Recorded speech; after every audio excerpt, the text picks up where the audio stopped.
The next is just our owner occupier. Much like the supercharger Rentvestor, they stack all their entitlements, as many as they can, into their first purchase.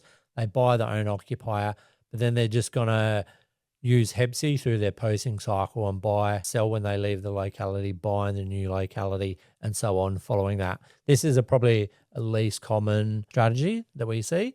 And because we're only ever capitalizing on DHOAS and we're missing out on rent assistance, and rent assistance is generally worth more than our DHOAS subsidy. So this is why we don't see it too often. The next is the deliberate rentvestor. So this is someone that's probably got more cash on hand and in savings than the supercharged rentvestor, and they don't need to go through the buying the own occupier to use their DHOAS, HPAS and everything to get into the market. Because that supercharged rentvestor, for that one period where they're posted in that locality living in that property, they're not receiving rent assistance. So if that's a 3-year posting, before they can get posted away, they're missing out on that double opportunity. Whereas the deliberate investor is posted to Brisbane, Townsville. They buy an investment property in a completely different region. They're getting rent assistance where they're posted.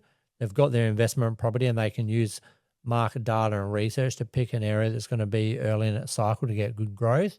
And then later in life, their delayed gratification, they use their DHOAS later when they buy their own occupier. So they're very deliberately becoming a rentvestor, letting Defence subsidise their rent, and they're just building their portfolio using, known sound strategies to build their portfolio.